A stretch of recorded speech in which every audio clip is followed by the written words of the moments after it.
1 फरवरी साल 2025 को यूपी के अयोध्या के एक सूखे नाले में एक लड़की की लाश मिलती है। वहां पे तमाम लोगों का भीड़ जुटता है। वो देखते हैं एक लड़की है जिसके हाथ पैर को तोड़ दिया गया है, हाथ पैर को तोड़ के बांध दिया गया है। लड़की की आंखें निकाल ली गई है। लड़की के बॉडी में तकरीबन 30 चोटें है। लड़की के प्राइवेट पार्ट से ब्लीडिंग हो रही है।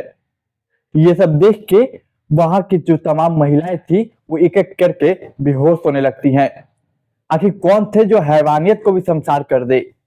कई लोग इस कहानी को सीधा निर्भया कांड से जोड़ रहे हैं। क्या है पूरी कहानी, चलिए मैं आपको विस्तार से बताता हूँ। नमस्कार, मेरा नाम है विवेक सिंह और एक नई सच्ची कहानी में आपका स्वागत करता हूँ। आज की हमारी जो कहानी है वो कहानी है यूपी के अयोध्या की। ये कहानी है यूपी के अयोध्या के कोतवाली क्षेत्र में आने वाला एक गांव की। ये कहानी है 30 जनवरी साल 2025 की। दरअसल एक लड़की थी 22 साल की। 22 साल की लड़की जो कि वो अपने परिवार के साथ रहती थी, माता पिता अपनी 3 बहनें के साथ रहती थी। मतलब इस घर में टोटल 4 बहनें और एक भाई था। होता क्या है, 10 जनवरी साल 2025 को 10 बजे वो लड़की कहती है अपने माता पिता से कि माँ, मैं गांव में एक धार्मिक कार्यक्रम है, वहां से आऊं। दरअसल 30 जनवरी को एक धार्मिक कार्यक्रम था गांव में, और ऐसा पहली बार नहीं था जब ये लड़की किसी धार्मिक कार्यक्रम में जा रही थी। ये पहले भी जा चुकी है और समय से वापस आ चुकी है। माता पिता भी कह रहे थे ठीक है जाओ। इस लड़की के बारे में बात करें तो उम्र 22 साल, लेकिन देखिए ये मानसिक तौर पे मानसिक कह सकते हैं मानसिक मंदी थी। मतलब उतना विकास नहीं हो पाता इसके मानसिक स्थिति का जितना होना चाहिए उनके हिसाब से। ये निकल जाती है 10 बजे रात को गाँव के अपने गाँव के एक धार्मिक कार्यक्रम में। अब माता पिता जो थे, तमाम जो लोग थे, वो लोग थक चुके थे, वो लोग सो जाते हैं। उनको ध्यान नहीं रहता उनकी बेटी वापस आई या नहीं। अब जैसे सुबह होता है, सुबह उठ के देखते हैं कि मेरी बेटी अभी तक नहीं आई, कहाँ है। अब उनको चिंता सताती है। वो इधर उधर खोजने की कोशिश करते हैं लेकिन बेटी नहीं मिलती। वो उस धार्मिक कार्यक्रम में भी जाते हैं, जहाँ पे कार्यक्रम होता है उस स्थल पे जाते हैं, लेकिन वहां पे कोई होता नहीं है। कोई बोलता नहीं कि आपकी बेटी कहाँ है, कोई बता नहीं पाता है। ये लोग पूरे परेशान हो जाते हैं। देखते देखते 30 तारीख को बेटी गई थी, पूरा 31 जनवरी गायब हो जाता है। वो लोग जाते हैं पुलिस स्टेशन, वहां पे एक रिपोर्ट दर्ज करवाते हैं। ये पुलिस वाले जो जवाब देते हैं हमेशा की तरह वही जवाब देते हैं कि इधर गई होगी, किसी के साथ गई होगी, एक बार आप लोग खुद खोजिए। ये लोग बोलते हैं कि देखिए सर, सारी डिटेल देते हैं और कहते हैं देखिए सर, हमारी बेटी कहीं नहीं है, हमने हर तरीके से पता कर लिया। लगभग 36 घंटे बीत जाते बेटी गायब हुए, तब जाके पुलिस प्रेशर में आके रिपोर्ट दर्ज करती है। रिपोर्ट तो दर्ज कर लेती है लेकिन उस तरीके से इन्वेस्टिगेट नहीं करती जिस तरीके से उन्हें करना चाहिए। इसके बाद माँ बाप अपने स्तर से खोजते और वो जो पुलिस है वो अपने स्तर से ट्राई करती। 1 फरवरी साल 2024 आता है, 25 आता है, माफ किया, 1 फरवरी साल 2025। बेटी रात को गायब गई थी घर से 30 जनवरी साल 2025 को।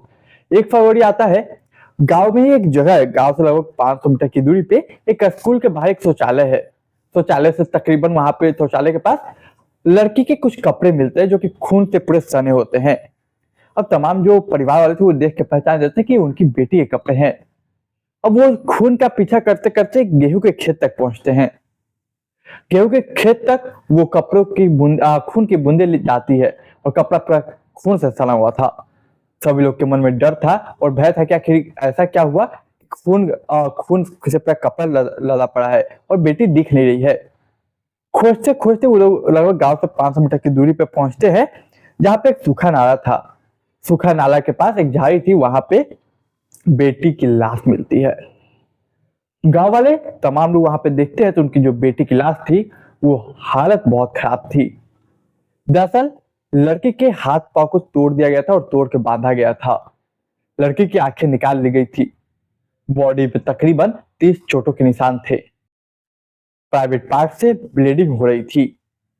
ये देख के लड़की की जो अपनी सगी बहन थी वो बेहोश हो जाती है और 2-3 महिलाएं वहां पे मौजूद थी, वो भी बेहोश हो जाती हैं। ये दृश्य कुछ ऐसा था कि मानो को किसी को भी विचलित कर दे, किसी को भी परेशान कर दे। ये कौन थे हैवान जो इन्होंने किस हैवान ने इतना ऐसा किया। देखते देखते ये बात पूरी सुर्खियां बटोरने लगती, खबर वायरल होने लगती, खबर चलने लगती। वहीं पे देखिए वो उपचुनाव चल रहा था। वहीं पे उपचुनाव के वहां पे एक विधायक थे, विधायक के नाम था अवधेश प्रसाद। अवधेश प्रताप वहां पे मौका वाला पे पहुंचते हैं। वो इस लड़की के माता पिता परिवार से बात करते हैं, कहते हैं कि इस बात को मैं संसद में उठाऊंगा, और जो मोदी है वो जो बोलते हैं कि बेटों के लिए इतना करते हैं, आखिर वो अब क्या करेंगे। ये जो बयान था अवधेश प्रसाद का, वो वायरल हो जाता सोशल मीडिया पे। फिर तमाम जो लोग थे वो यही जानना चाहते थे कि आखिर ऐसा क्या हुआ और आखिर कौन है इसके पीछे।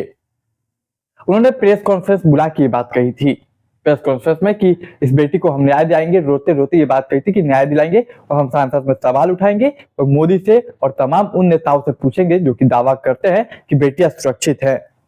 ये वीडियो जैसे वायरल होती है सांसद वाली बात, सांसद में कई लोग सवाल उठाते हैं।